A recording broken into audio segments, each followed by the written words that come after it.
Hola, ¿qué tal? Soy Loren, esto es Territorio Necrópolis. Bienvenidos una vez más a mi canal.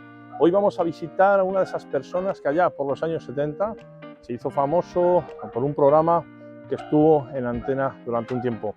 Ha quedado en la retina de millones de españoles y generaciones posteriores. Me refiero al inigualable Laureano Postigo Palomo, más conocido como Lauren Postigo. Y con él tuve la suerte de coincidir el día que falleció otra de las grandes de la copla española, doña Concha Piquer. Más adelante os pondré un breve fragmento de unas imágenes inéditas que grabé en el año 90 cuando tan solo tenía 16 años. Pronto ese vídeo verá la luz completo aquí en Territorio Necrópolis y, como no, iremos a visitar su tumba en el cementerio de la Almudena de Madrid. Así que si no os queréis perder ese vídeo, suscribiros al canal, que es gratuito, y darme like si queréis, que lo merezco. Acompañadme.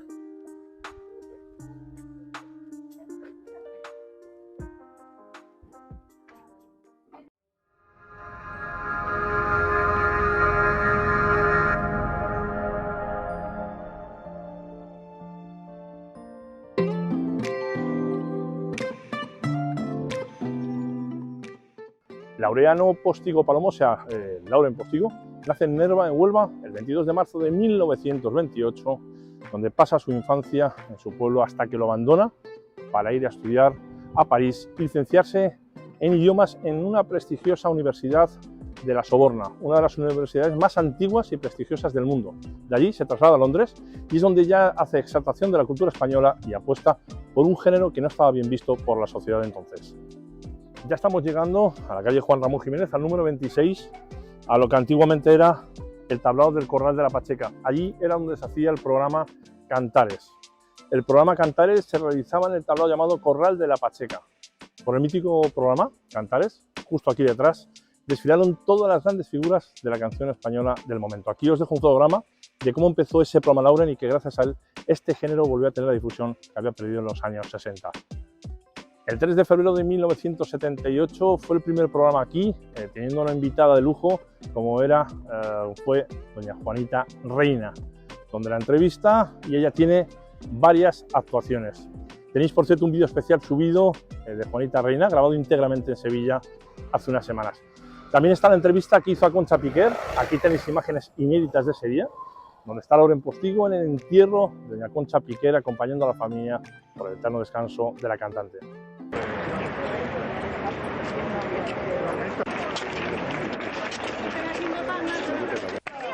¡Viva Valencia, viva!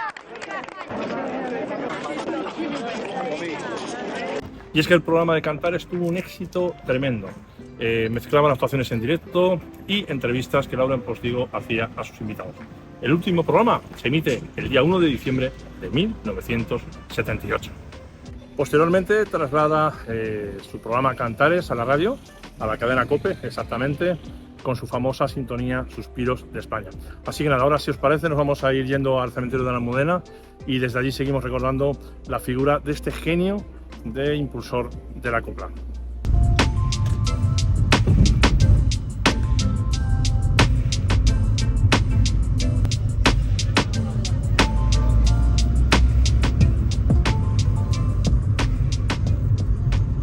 Bueno, ya nos encontramos en el cementerio de la Almudena. Localizar el columbario donde se encuentran las cenizas de Lauren Postigo es relativamente fácil. Está en el cuartel 269 y está muy cerca, además, o está en la misma calle donde se encuentra la tumba de Junior. Nada, directamente en el número 308 para todos aquellos que queráis venir pues a visitarle.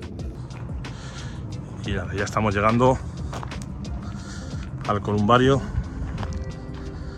donde está Lauren Postigo. Os comento que no es muy complicado venir, pero eso sí, debéis saber dónde se encuentra.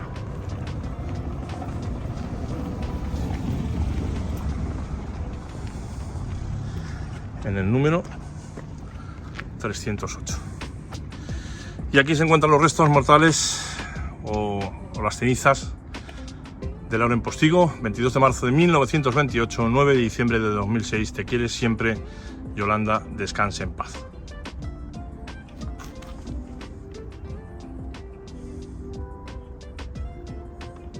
Según cuenta su sobrino Manuel Postigo en una entrevista, su tío tenía verdadero delirio por la poesía y los recitales que hacía de Rubén Darío, Alberti o Lorca. E incluso escribió letras de fandangos muy conocidos para los hermanos Toronjo. Y es que Manuel explica que cada vez que venía a Nerva, que era el pueblo natal de Lauren Postigo, les contaba sus vivencias y aventuras que había tenido por todo el mundo. Y es que Huelva y sus paisajes los proyectaba en todos sus versos. Fueron muy importantes en su vida personal y en lo profesional. Lauren Postigo también fue descubridor de nuevos talentos y autor de varias canciones. Ahí está su trabajo Alberti por Bulerías 2004, álbum que difunde el flamenco y los poemas de Rafael Alberti. También estuvo en el programa Puerta a la Fama de Telemadrid y su última película fue Los Managers de Fernando Guillén Cuervo. En plano familiar, Lauren Postigo estuvo casado casi medio siglo con Carmen Salazar, más conocida como La Camboria, y está considerada una de las últimas bailadoras clásicas según los críticos. Destacó por sus movimientos de manos y su forma de recitar. Se conocían desde niños en Sevilla. De esa unión nació su único hijo, que desgraciadamente fallecería en accidente de tráfico. La Camboria decía en una entrevista a Isabel Cortázar que guardaba todas las cartas de amor que él le mandaba, y aunque la gente solo se quedaba de él con lo superficial, fue un hombre muy culto y como genio tenía sus excentricidades. Pero decía que si se muriera mañana se iría como la mujer más feliz del mundo por la suerte que había tenido de vivir a su lado. Después de la separación, con la Camboria contrae matrimonio con Yolanda Mora, entre ellos, por el rito zulú. Y llegamos al día de su fallecimiento. Se produjo el 9 de diciembre del año 2006 en Madrid a causa de un fallo cardíaco. Uno de los mitos de la televisión de los años 70 y propulsor de la copla, Lauren Postigo, nos dejó a la edad de 78 años. Como os he comentado antes, sus restos fueron incinerados y bueno, se nos fue una figura inigualable y nada más. Así me despido de vosotros, como siempre recordados que no vengo a visitar muertos, sino a recordar su historia. Nos vemos en el próximo vídeo. Un beso.